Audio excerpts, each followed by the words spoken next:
Secularism शब्द को इसलिए हटाना चाहते हैं क्योंकि आप हिंदू राष्ट्र बनाना चाहते हैं। मैं बच्चों से पूछता हूं, सेक्युलरिज्म को हिंदी में क्या कहते हैं? पंथ निरपेक्षता।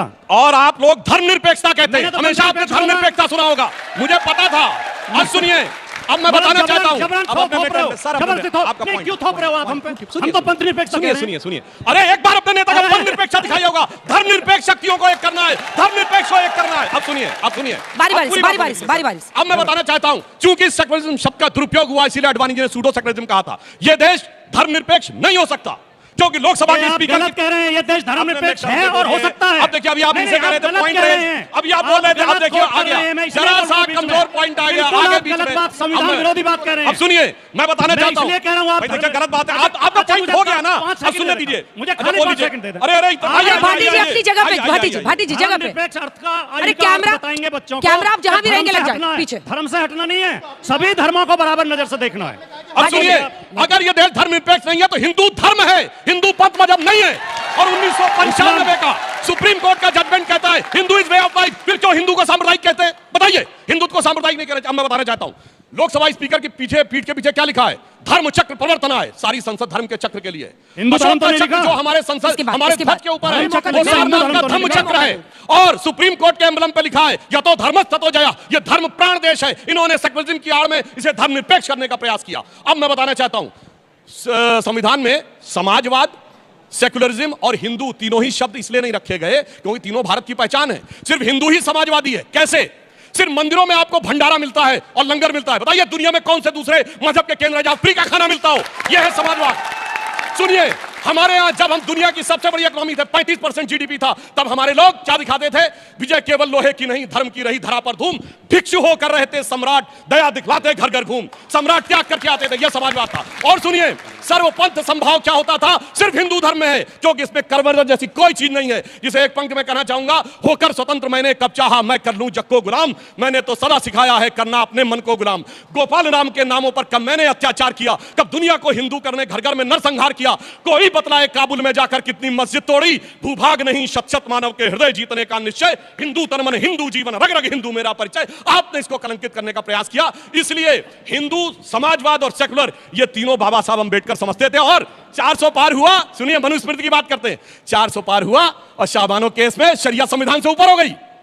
400 पार शरिया स्टेट बनाना चाहते थे। मैंने फिर चैलेंज से पूछा, बताओ भाई, एक सेक्युलर स्टेट बताओ जहां ट्रिपल तलाक, मेहरम, हलाला, हज सब्सिडी और शरिया सुप्रीम कोर्ट से ऊपर हो। अपनी बात वापस ले लूंगा। बताओ एक दुनिया में सेक्युलर देश है। बहुत लंबा हो गया। चलिए देखिए, एक बार वो बोले, फिर मैंने पहले ही कहा था, भारतीय जनता पार्टी, आरएसएस के लोग जनता को गुमराह करने की कोशिश करते हैं। शब्द गलत बोला, चैलेंज करता हूं। सारे गलत बोले, एक शब्द गलत नहीं बोला है। आपके नेताओं के जाकर सर्च करिए, सारे गलत बोले। अब सुन तो लें, अब सुन तो ले, मैं होते हैं मान्यवर, सुन तो लें। पहला तो यही शब्द बोला है, आप ये गुमराह करते हो कह के। धर्म निरपेक्ष होने का मतलब धर्म से विरत होना नहीं है। अपने अपने धर्म का सब पालन करो, सबको बराबर अधिकार है। सरकार सब धर्मों को बराबर दृष्टि से देखे, ये धर्मनिरपेक्ष शब्द का अर्थ है। दूसरा, आपने झूठ ये बोला केवल हिंदू ही भंडारे चलाते हैं। सबसे ज्यादा भंडारे सिख चलाते हैं। सिखों के यहाँ जो गुरुद्वारों में फ्री भोजन होता है, और वो ये नहीं देखते कि किस जाति का, किस धर्म का आदमी है। मंदिर में भी नहीं देखा जाता है। मंदिर में भी नहीं देखा जाता।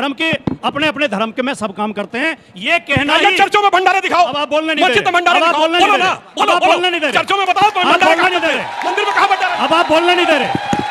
ये कहना ही मेरा धर्म ही बढ़िया है, बाकी सारा धर्म खराब है, ये कहना ही सांप्रदायिकता है। और सांप्रदायिकता इस देश की बहुत बड़ी बीमारी है। मैं आखिर में केवल 2 पंक्ति बोल के, उन्होंने भी कविता बोली थी कि कहीं मंदिर कहीं मस्जिद की हम तख्ती लगा बैठे। हमें एक घर बनाना था मगर ये क्या बना बैठे। परिंदों के यहाँ फिरका परस्ती क्यों नहीं मिलती? कभी मंदिर पे जा बैठे, कभी मस्जिद पे जा बैठे।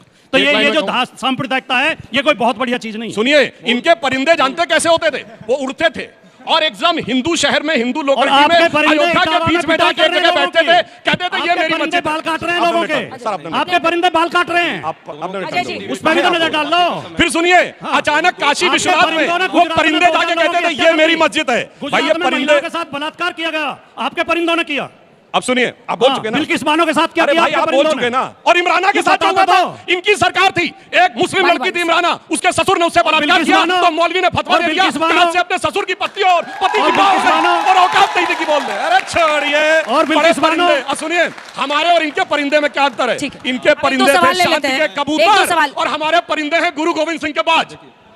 मैं सर से पूछना चाहूंगा, सर जब आप सेकुलरिज्म की बात करते हैं तो आप मतलब यादवों को क्यों हमेशा वो देते हैं? आप किसी और कहना जाति के, जैसे अभी हुआ यूपी के अंदर यादव जो थे उनको बुला के आपने सम्मानित किया, अगर वही कोई और जाति का व्यक्ति होता आप वैसे नहीं करते वहाँ पे यूपी के अंदर, हमने भी ये चीज़ देखी है सर। नहीं, सबकी मदद करते हैं, जिसके साथ भी अन्याय होता है। कम से कम 10 जगह तो मैं पैसे देकर आया हूँ जो दलित लोगों के साथ अन्याय हुआ, पार्टी उनकी मदद करती है। सर मगर आप सिर्फ यादवों को और गलत कह रहे हो आप, सवाल ही गलत उठा रहे हो। ठीक है, चलिए। अभी लोकसभा चुनाव हुए, हमारा सवाल गलत है, हमारा सवाल गलत है। अजय जी, बड़ी खबर इस वक्त आपको बता रहे हैं, धर्मनिरपेक्षता हमारी संस्कृति का मूल नहीं है, ये शिवराज सिंह चौहान कह रहे हैं। धर्मनिरपेक्षता शब्द हटाने पर जरूर विचार होना चाहिए। मौजूदा कृषि मंत्री हैं शिवराज सिंह चौहान, इससे पहले मध्य प्रदेश के मुख्यमंत्री थे। मैं आपसे रिएक्शन लूंगी। धर्मनिरपेक्षता पर खुलकर वो कह रहे हैं, एक बार आपको सुना देते हैं उन्होंने क्या कहा है, फिर आप अजय जी जवाब दीजिए। भारत का जो मूल भाव है वो सर्वधर्म समभाव है। ये भारत है जिसने आज नहीं हजारों साल पहले कहा, एकम सद विप्रा बहुधा वदंती। सत्य एक है, विद्वान उसको अलग अलग तरीके से कहते हैं। ये भारत है जो कहता है मुंडे मुंडे मतिर भिन्ना, अलग अलग भाव का भी आदर करने वाला। उपासना पद्धति कोई हो, स्वामी विवेकानंद ने भी शिकागो जाके ये कहा था कि किसी रास्ते चलो अंततः पहुंचोगे परमपिता परमात्मा के पास। सर्वधर्म संभाव ये भारतीय संस्कृति का मूल है। धर्मनिरपेक्ष हमारी संस्कृति का मूल नहीं है और इसलिए इस पर जरूर विचार होना चाहिए कि आपातकाल में जिस धर्मनिरपेक्ष शब्द को जोड़ा गया उसको हटाया जाए।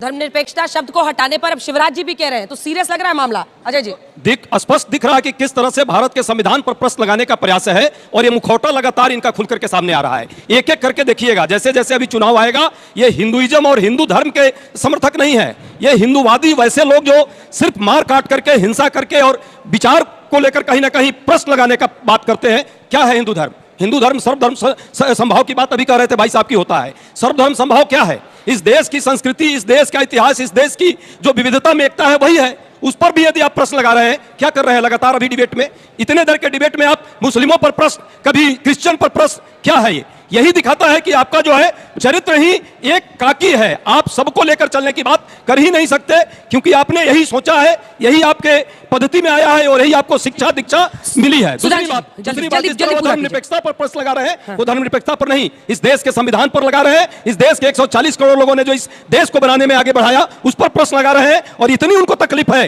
तो समाजवादी शब्द और धर्मनिरपेक्ष शब्द इनके संविधान में है। पहला पेज है इनका भाजपा के संविधान में, पहले वहां से हटाना चाहिए इनको। ये दोहरा चरित्र जी कैसे लेते हैं? ठीक है सुधांशु जी, इस पर आप जवाब दीजिए। एक सवाल मैं इसमें जोड़ रही हूं क्योंकि अब इसको नेक्स्ट लेवल पर ले जाने का वक्त आ चुका है।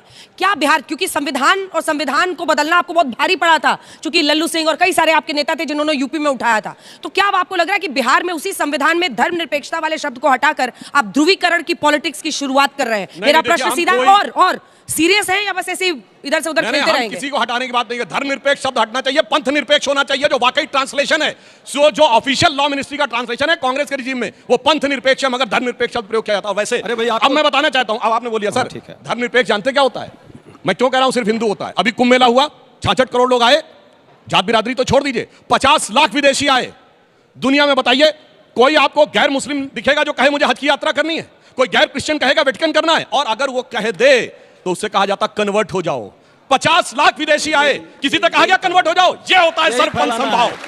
और सुनिए, भ्रम फैला रहे हैं। सरपंच संभाव क्या होता है? देखिए इनके नेताओं ने, सुनिए पूरा कर ले, जवाब ले लूंगी। और 2 बच्चों के सवाल भी है, जल्दी। रामचरितमानस के बारे में अनाप शनाप बातें बोली, पुस्तक फाड़ दी। दूसरे धर्म की पुस्तक फाड़े तो सरतन से जुदा हो जाएगा। यह होती है उदारता। ठीक है, आपको जो करना है करिए, मगर आइए हमसे शास्त्रार्थ करिए। इसलिए मैं कहना चाहता हूं, और लास्ट में दोनों में समस्या क्या आई? सेकुलर वर्ल्ड ने भारत को कहां पहुंचाया कि एक लाइन में कहूं, मरीजे सेकुलर सियासत पर लानत खुदा की, मर्ज बढ़ता गया जो दवा की। और समाजवाद ने भारत को कहां पहुंचाया?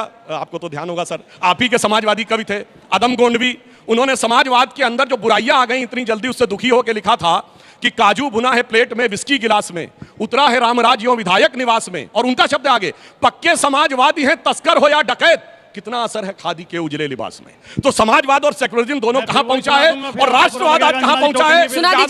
सुना दीजिए आप टोकते हैं फिर। नहीं सुनाइए। ये कहते अदम जी तो समाजवादी शायर थे, उन्होंने हमारे लिए 2 पंक्ति लिख दी, आपके लिए तो पूरी गजल लिखी है। सुन लो ये बच्चे, सुन लें। जितने हरामखोर थे कुर्बो जवार में, प्रधान बन के आ गए अगली कतार में, और जब 10 मिनट की पूजा में घंटों गुजार दें, समझो कोई गरीब फंसा है शिकार में। ये किस जमाने में लिखी गई है? ए जरा ये बताइए, ये और दीवार कूदने में जिनका रिकॉर्ड था, जितने प्रधान थे, जितने वो थे, आगे जवाब में। और सुनिए, दीवार कूदने में जिनका रिकॉर्ड था, ये 70 के दशक में उम्र के जब इंदिरा जी सरकारें बदल रही थी, उन्होंने आगे क्या लिखा था? पैसे से आप चाहें तो सरकार गिरा दे, संसद बदल गई है आज की नखास में। नखास कहते थे घोड़ों की मंडी को। किसके लिए लिखा था साहब? हम लोग नहीं थे, हम तो राजनीति में थे ही नहीं। कहा था जनता के पास एक ही चारा है, बगावत। ये बात कह रहा हूं मैं होशो हवास में, इसी का जल से। बिल्कुल, जेपी ने यही कहा था जब जरामधारी सिंह दिनकर ने कहा था सिंहासन खाली करो कि जनता आती है, उठ जाग समय के रथ का घर। और देखिए एक लाइन में और बोलूं, देखिए इनके नेता जेल गए थे, यात्राएं इनके नेताओं ने भी सही इमरजेंसी में, मगर ना आरजेडी ने एक लाइन बोली, ना समाजवादी पार्टी ने बोली। जो आज कांग्रेस से गठबंधन है, तो एक लाइन में कहना चाहूंगा कि शाम तक सुबह की नजरों से उतर जाते हैं, इस कदर समझौतों पर जीते हैं कि जमीर ही भर जाते हैं। मेरा सवाल सुधांशु सर से है। आपने अपनी ओपनिंग लाइन में कहा था कि 28 अप्रैल 76 को जब आधे से ज़्यादा सांसद लोग जेल में थे, तब इस रूल को लाया गया, सोशलिज्म का संशोधन किया गया, शब्द ऐड किए गए। हाँ, तो आपकी भी सरकार ने अभी 22-23 में जब 149 MP सस्पेंडेड थे स्पीकर साहब के द्वारा, तब आईपीसी को भारतीय न्याय संहिता में लाया गया, बिल लाया गया। इस पे आप क्या कहना चाहेंगे? आगे इस पे भी सवाल उठाना जायज होगा? फिर आपने ध्यान से सुना नहीं, एकाग्रता से सुना करिए। मैंने ये नहीं कहा 28 अप्रैल 76 को, मैंने कहा 28 अप्रैल 76 को ADM city Jabalpur versus Shivakant Shukla के केस में सुप्रीम कोर्ट के हियरिंग में कहा गया कि जिंदा रहने का अधिकार नहीं है, गोली मार दी जाए तो आप सिर्फ देखते रह सकते मिलॉर्ड, इससे बड़ा दुर्दांत दौर नहीं हो सकता। मैंने उसके लिए कहा था, इसलिए ध्यान से सुनिए तब प्रश्न पूछिए, वही जाके पीछे जाके चेक कर सकता है। सबसे पहले नमस्कार, मेरा सवाल सर से है कि अभी थोड़ी देर पहले बात, कौन वाले सर से? कांग्रेस वाले या समाजवादी? सर से समाजवादी। कि अभी थोड़ी देर पहले बात हुई थी कि जब बाबा साहब जी ने संविधान लिखा था उसमें वो शब्द ऐड नहीं थे, और बाद में जब उन्होंने कहा था कि मैं फ्यूचर की सरकार पे छोड़ता हूं कि वो ऐड करे या हटाए, तो आपने कहा कि फ्यूचर की सरकार आई और उसने ऐड कर दिया। तो अब और आगे बढ़ते हैं, तो अब आरएसएस जब इस शब्द को वापस से चेंज करने के लिए मांग कर रहा है, तो फिर आपको अब दिक्कत क्यों हो रही है? हमें इसलिए दिक्कत है कि बिना सेकुलरिज्म के लोकतंत्र की कल्पना नहीं की जा सकती। जो देश धर्म पंथ निरपेक्ष नहीं है वो लोकतांत्रिक हो ही नहीं सकता। जैसे पाकिस्तान लोकतांत्रिक नहीं है, बांग्लादेश लोकतांत्रिक नहीं है, अफगानिस्तान लोकतांत्रिक नहीं है। अगर इस देश को लोकतांत्रिक बनाए रखना है तो सेकुलरिज्म जरूरी है। बहुत अच्छी बात इन्होंने कही है, पर आपको पता है इस देश में एक राज्य था जो सेकुलर नहीं था। बताओ कौन राज्य था?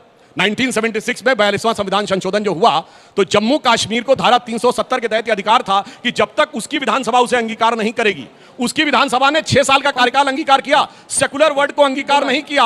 5 अगस्त 2019 को वो सेकुलर बना, मगर जो राज्य सेकुलर नहीं था वही सेकुलरिज्म का सबसे बड़ा छोटा सा मुखौटा। भाई साहब जिस तरह से सेकुलरिज्म की परिभाषा कर रहे हैं और जिस तरह बार बार सेकुलरिज्म पर प्रश्न लगा रहे हैं, याद रखिए आप भारत के संविधान की आत्मा पर प्रश्न लगा रहे हैं, और इसमें किसी को कोई आपत्ति नहीं है, क्योंकि पूरा देश देख रहा है। आरएसएस और भाजपा का काम ही है देश के संविधान पर प्रश्न लगाना, देश के धर्मनिरपेक्ष चरित्र पर प्रश्न लगाना, और दिखावे में हिंदूवाद का नाम लेकर के सिर्फ सियासत करना।